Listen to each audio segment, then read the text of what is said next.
होली से एक रात पहले तीन दोस्त कुलदीप, चंदन और राजू शराब पी रहे हैं और एक भूतिया हवेली की बात कर रहे हैं जो उनके गांव में ही है। यारो, होली कल सुबह है लेकिन तुमने आज से ही पिलानी शुरू कर दी। अबे तो आज रात से कल रात तक मनाएंगे ना हम होली। है तो जानता तो है ना गांव में हम लोग कितने शरीफ हैं, लेकिन आज के दिन शराफत गई तेल लेने। आज कोई बोल गया ना वो छोड़ेंगे नहीं, बता रहा हूँ। अबे ज्यादा चढ़ गई तेरे को, इतना मत फेंक समझा, कहीं पता चले ये हमारी आखिरी होली हो इस गांव में। अबे हट हट, तू तो है ही डरपोक। अबे मैं नहीं डरता किसी से भी नहीं डरता मैं, समझा। अबे नहीं डरता तो हवेली में जाके दिखा। अबे कौन सी हवेली, काय की हवेली? अबे वही भूतिया हवेली जिसमें गुलाल रखा है। और कौन सी हवेली?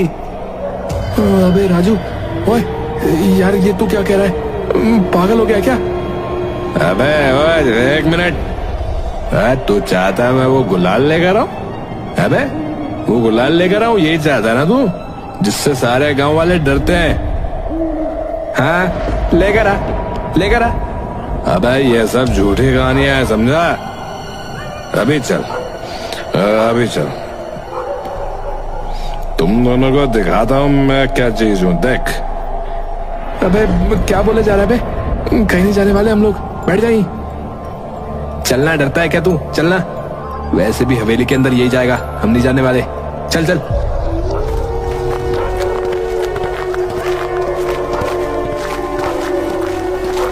तीनों दोस्त हवेली के बाहर पहुंच जाते हैं। हवेली के ऊपर अजीब सी काली परछाई है, पेड़ों पर काले पत्ते और बहुत सारे कबूतर हैं। यार ये जगह ना मुझे कुछ सही नहीं लग रही है यार। ओए चलो वापस चलते हैं यार। अबे सही होती तो हम यहाँ आते थोड़ी बे। ओए कुलदीप, अंदर जा सकता है या बाहर का वातावरण देख के डर गया बेटे? बेटा पीने के बाद ना, बता रहा हूँ, पीने के बाद ना शेर भी आया ना सामने, शेर, बता रहा हूँ मैं, भारी पड़ूंगा मैं उस पर। तो जाना फिर अंदर जा। देगा भी तेरा भाई कैसे जाता है अंदर, देख लेना तुम दोनों बैक। कुलदीप अंदर जाता है। कुलदीप के अंदर जाने के बाद हवेली का दरवाजा अपने आप बंद हो जाता है। अबे बड़ा अंधेरा है यार, बिजली नहीं है क्या इस हवेली में?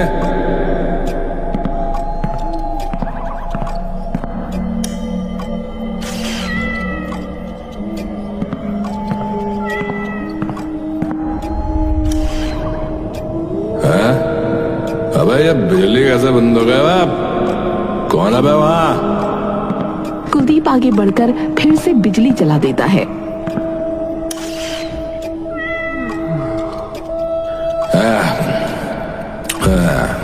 लगता है यहाँ के स्विच बोर्ड भी खराब हो गया साला। कोई नहीं कुलदीप, डरना नहीं है, समझा। यहाँ कोई भूत वूत कुछ नहीं है।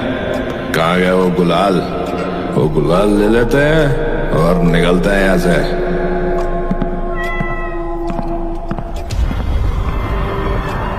कौन है बे? मैं जानता हूँ यहाँ पर कोई है। कौन है बे? बाहर निकल।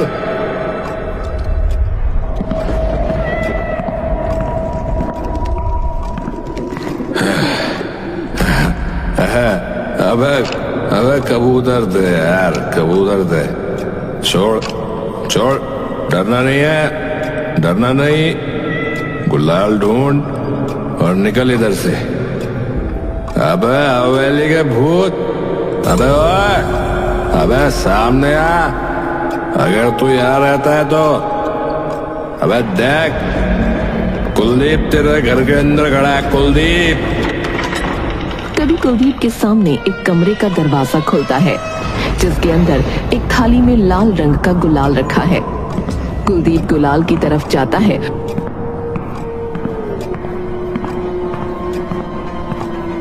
और प्लेट को उठाते ही वो गुलाल खून बन जाता है कुलदीप पीछे मुड़ता है तो देखता है उसके सामने विनाशक का भूत खड़ा है, जिसके मुंह पर लाल रंग का खून लगा है और उसके सफेद कुर्ते पजामे पर भी। होली मुबारक हो, होली मुबारक हो। कुलदीप चिल्लाता है।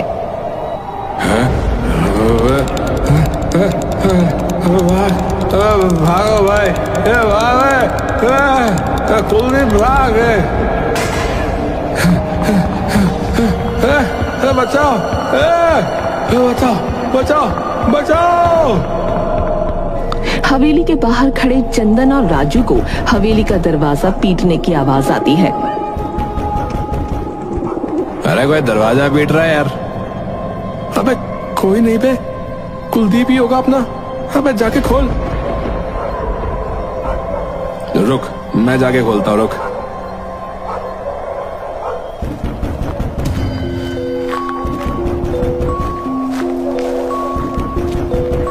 राजू दरवाजा खोलता है और हैरान हो जाता है, क्योंकि सामने खड़ा शख्स कुलदीप ही है, लेकिन उसके मुंह पर लाल रंग का गुलाल लगा है। उसके हाथ में एक थाली है जिसमें लाल रंग का गुलाल है।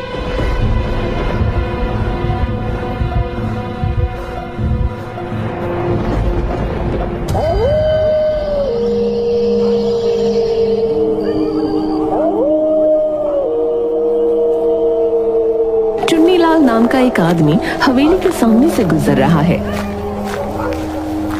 लेकिन वो देखता है हवेली का दरवाजा खुला हुआ है। अरे बाप रे, ये हवेली का दरवाजा कैसे खुला भाई? चुन्नीलाल हवेली के अंदर जाता है।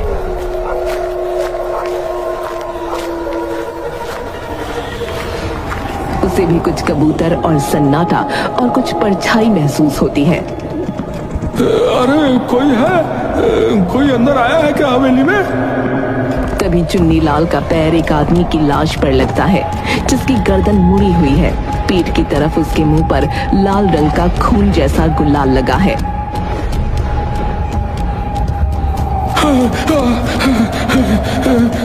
अनर्थ हो गया, अनर्थ हो गया, अनर्थ हो गया। चुन्नीलाल दौड़ते हुए घर के दरवाजे पर दस्तक देता है। एक बुढ़िया दरवाजा खोलती है। देवरानी जी, देवरानी जी, अनर्थ हो गया। क्या हो गया? इतनी रात में क्यों आया है? अरे अरे हवेली का दरवाजा खुला हुआ था और उसमें एक लाश पड़ी हुई देखी मैंने। क्या? दरवाजा किसने खोला? कहीं किसी ने गुलाल तो बाहर नहीं निकाला? तो चल मेरे साथ।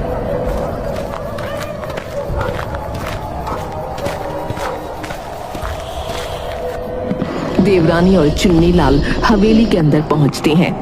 देवरानी लाश को देखते हुए, सच में अनर्थ हो गया, विनाशक बाहर आ चुका है। क्या वो हमें मार देगा? हाँ, किसी ने यहाँ आकर उसे जगा दिया है। वो गुलाल भी यहाँ नहीं है, जिसकी वजह से उसकी आत्मा यहाँ कैद थी। तो अभी वो कहाँ है देवरानी जी? मैं नहीं जानती, लेकिन बहुत जल्दी उसकी खबर मिल जाएगी। राजू, चंदन और कुलदीप, जिनके मुंह पर गुलाल लगा है, एक सड़क पर चल रहे हैं, लेकिन कुलदीप कुछ बोल नहीं रहा। वो चुपचाप है। अबे कुलदीप, अबे तू तो बहुत ही बड़ा जवान निकला बे। शेर निकला तू, शेर। गुलाल के साथ साथ तो पूरी थाली ले आया अंदर से। हाँ, पर ये इतना चुप क्यों यार? भूत देख लिया क्या अंदर तूने? क्या पता, पैंट से सूसू निकल गया हो। अबे ये बता, दारू पिएगा? और कुलदीप कोई जवाब नहीं देता। कुलदीप तू ठीक तो ना यार? अरे कुछ जवाब तो दे यार। लगता है ये ऐसे नहीं बोलने वाला। रुक, ये थाली छीनता हूँ इससे।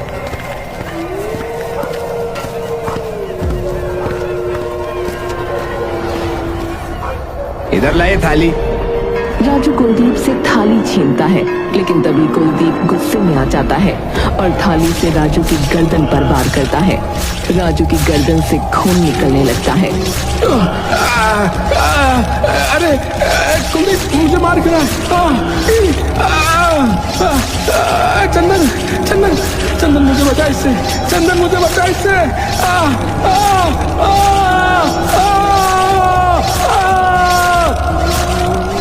ये क्या किया तूने, ये क्या किया? तू पक्का कुलदीप नहीं है, तू पक्का हवेली का, तू पक्का हवेली का भूत है, तू पक्का हवेली का भूत है।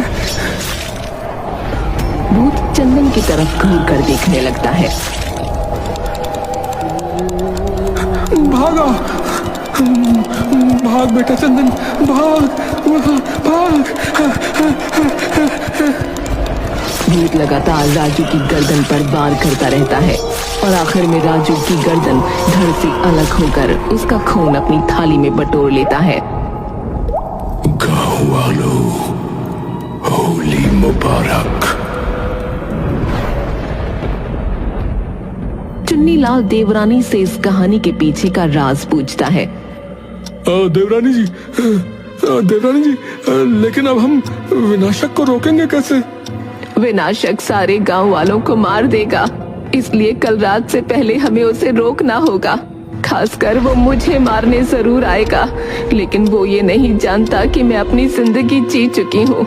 मैं बस चाहती हूँ कि गांव के लोग सुरक्षित रहें। लेकिन देवरानी जी, ये कहानी है क्या? हुआ क्या था आखिर उस हवेली में? ये कहानी आज से 20 साल पहले की है। हालांकि जो विनाशक के साथ हुआ वो गलत था, लेकिन गलत होने के बाद वो हैवान बन गया। 20 साल पहले कबीर नाम का एक अमीर आदमी अपने 2 बेटों के साथ रहा करता था। उसके 2 बेटे थे, शासक और विनाशक। कबीर अब बीमार पड़ गया था और इस दुनिया से वो जाने वाला था, इसलिए उसने अपना वारिस शासक को बनाया, क्योंकि विनाशक छोटा था, जिससे विनाशक मायूस हो गया। और फिर एक दिन होली से पहले विनाशक अपने लोगों के साथ मिला और चौधरी नाम के एक आदमी जो उसका खास था, उसको अकेले में बात करने के लिए बुलाया। विनाशक भाई, बुलाया आपने? हाँ चौधरी, जरा बैठ पास आके। सुन, एक बात बता, तू मेरे लिए कितना वफादार है? आप जो बोलोगे वो कर सकता हूँ मालिक। अच्छा, तो फिर सुन, मेरे बाप कबीर को मार सकता है क्या? मालिक, आप ये क्या बात कर रहे हो? अरे सुन, बुड्ढे ने सारी विरासत उस शासक के नाम कर दी है, सिर्फ इसलिए कि वो बड़ा है। लेकिन तू जानता है ना, इस विरासत के लिए मैंने कितना इंतजार किया है और कितनी मेहनत। आपके दिमाग में क्या चल रहा है मालिक? मैं इस बुड्ढे और इसके बेटे शासक को मारने वाला हूं। अब ध्यान से सुन, हमारे घर में एक परंपरा है जिसमें होली जलते ही सब अपने मुंह पर गुलाल लगा लेते हैं और कोई पहचान में नहीं आता। मैं होली से पहले की रात बुड्ढे को मार दूंगा और सारा इल्जाम शासक पे लगवा के अगले दिन उसको भी मार दूंगा, जिससे सारी विरासत मेरी हो जाएगी। पर मालिक, किसी को कुछ पता लग गया तो? अगर तू मेरा साथ देगा तो मैं तुझे इस गांव का मंत्री बनवा दूंगा, फिर हमारा कोई कुछ नहीं बिगाड़ सकता। और अगर तू मेरा साथ नहीं देगा तो कल का क्या पता क्या हो। मालिक, मैं आपका साथ जरूर दूंगा। ठीक है, तो सुन, तुझे शासक को कहीं रोक कर रखना होगा। आप उसकी चिंता मत कीजिए मालिक, आप बस आज रात की तैयारी कीजिए।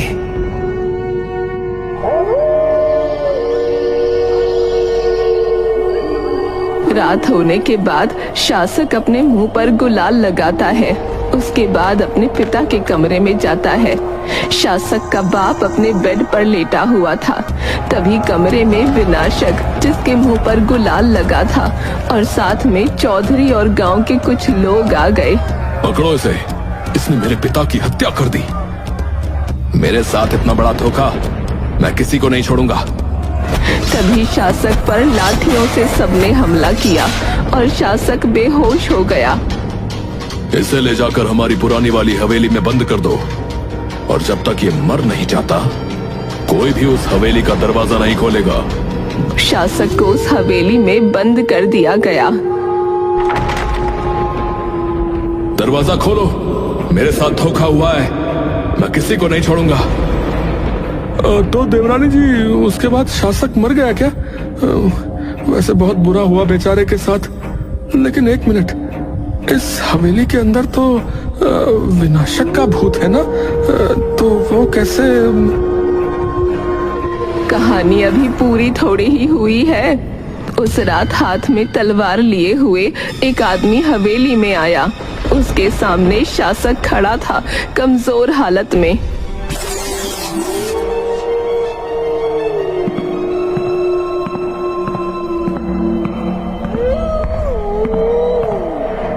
कैसे हो शासक, या कहूं विनाशक?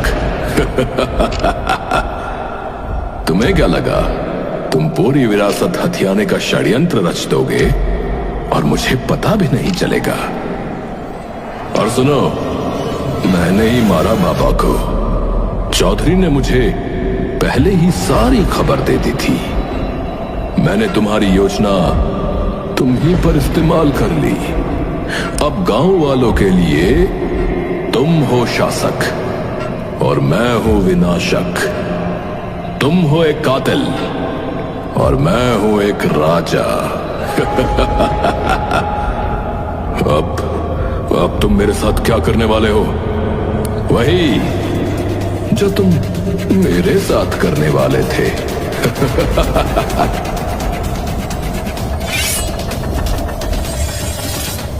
क्या करूं मेरे भाई, तू छोटा है, तूने ये समझा नहीं। अब मैं बड़ा हूं तो मुझे तो सजा देनी ही पड़ेगी ना तुझे। चौधरी, तू धोखेबाज, मैं मरकर भी तुम लोगों को नहीं छोड़ूंगा, याद रखना। याद रखेंगे, लेकिन तेरे मरने के बाद। शासक और चौधरी दोनों आगे बढ़े, हाथों में तलवार लिए, और विनाशक को तलवार से मार दिया। विनाशक की आखिरी सांसों में शासक उसके माथे पर गुलाल लगाता है।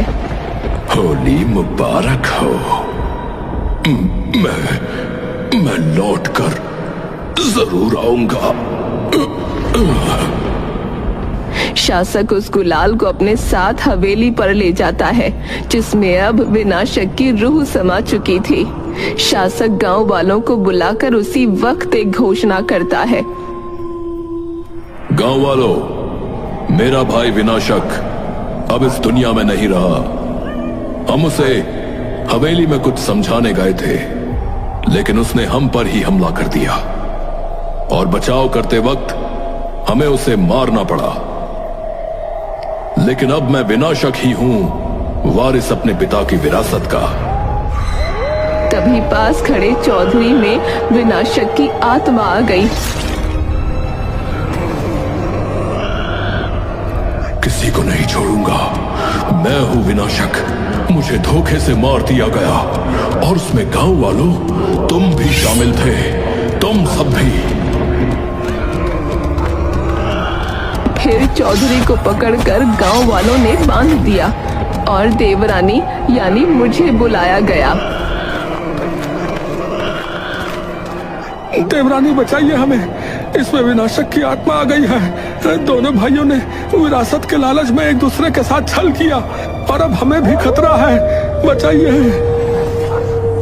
शांत रहो, इसकी ताकत का जरिया कुछ और है। अगर विनाशक की मौत हवेली में हुई है तो मुझे जानना है हवेली से ये लोग कुछ साथ तो नहीं लाए। देवरानी की नजर तलवार पर जाती है और फिर एक थाली जिसमें गुलाल है उस पर। देवरानी गुलाल वाली थाली को हाथ में लेती है।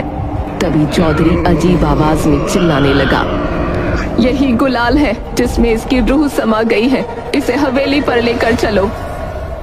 देवरानी हवेली पर गुलाल को एक जगह रखकर कुछ मंत्र पढ़ती है और बाहर आकर हवेली का दरवाजा बंद कर देती है। गांव वालों सुनो, भूल कर इस हवेली में कोई प्रवेश मत करना, क्योंकि अंदर रखे गुलाल में विनाशक की रूह कैद है। और याद रखना, होली के दिन उसकी ताकत ज्यादा हो जाएगी। अरे बाप रे, तो चौधरी का क्या हुआ? चौधरी कुछ दिन बीमार रहा, उसके बाद सब सही हो गया। देवरानी जी, अब हमें क्या करना होगा? उस गुलाल को दोबारा हवेली के अंदर पहुंचाना होगा। तभी वहां चंदन भागता हुआ आया। सुनिए सुनिए, मुझे बचा लीजिए, उसने मेरे दोस्तों को मार दिया। अरे किसने? उस भूत ने। ये जरूर विनाशक का भूत है। चुन्नीलाल, सभी गांव वालों को जाकर बोलो घर में ही रहे, विनाशक का भूत हवेली से बाहर आ गया है। अच्छा, तो बताइए अब मैं क्या करूं अब? क्या उसके पास कोई गुलाल है? हाँ, उसके पास है। तो अब मैं जो बोलूंगी वही तुम्हें करना होगा, अगर तुम जिंदा रहना चाहते हो तो। गांव के सारे लोग डरे हुए अपने अपने घरों में छुप गए, क्योंकि विनाशक का भूत बाहर आ चुका था। लेकिन वो देखता है कि गांव में सन्नाटा है। तभी उसके सामने चंदन आता है। भूत भाई, इधर मारो, मुझे मारो। चंदन जोर से ये बोलकर भागता है और एक कुटिया में घुस जाता है। भूत भी उसके पीछे पीछे कुटिया में घुस जाता है। भूत अब चंदन के सर पर थाली मारकर उसे जख्मी कर देता है। अब क्या होगा तेरा? अपने दोस्तों की तरह तू भी मरेगा। वो बचाएगी मुझे। भूत देखता है कि कुटिया के एक कोने में जादू टोने की सामग्री लगाए हुए देवरानी बैठी है, जो लगातार मंत्र पढ़ रही है। बुढ़िया देवरानी, अच्छा हुआ तू मुझे स्वयं ही मिल गई। तुझे ही तो मारना है मुझे।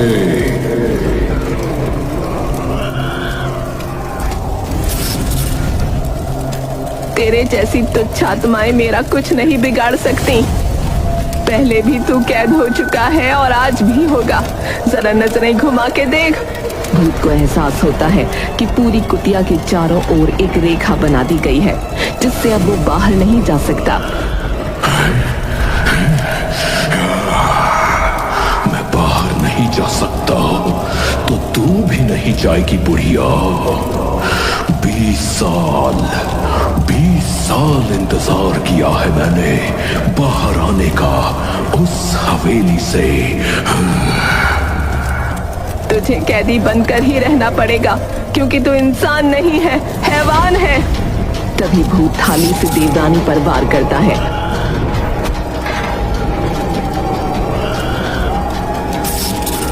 और अपनी शक्तियों से चंदन को भी दूर फेंकता है। क्या हुआ देवरानी? भूतों को कैद करने वाली ज्यादा जोर से तो नहीं लगी। जल्दी से अब अपना घेरा हटा और मुझे बाहर जाने दे। मर के भी नहीं हटूंगी। तो फिर देवरानी, तू और मैं दोनों भूत बनकर इसी कुटिया में रहेंगे। चल, अब मैं तुझे मुक्ति दे देता हूँ। भूत जैसे ही देवरानी को मारने के लिए आगे बढ़ता है, देवरानी मुट्ठी में छिपा गुलाल हवा में उड़ाती है। भूत को कुछ नहीं दिखता, उसके आगे अंधेरा हो जाता है। भूत की आंखें खुलती हैं, तब वो देखता है कि चंदन और देवरानी कुटिया के दरवाजे पर खड़े हैं और उसे बंद कर देते हैं। नहीं, दरवाजा बंद करने के बाद कुटिया में अजीब अजीब आवाजें आने लगती हैं। सारे गांव वाले कुटिया के पास खड़े हो जाते हैं। इसके मुक्ति का वक्त आ गया है। देवरानी के हाथ में वही गुलाल की थाली है जिसमें विनाशक की आत्मा कैद थी। देवरानी उस थाली को जला देती है। विनाशक का भूत भी कुटिया समेत जल जाता है।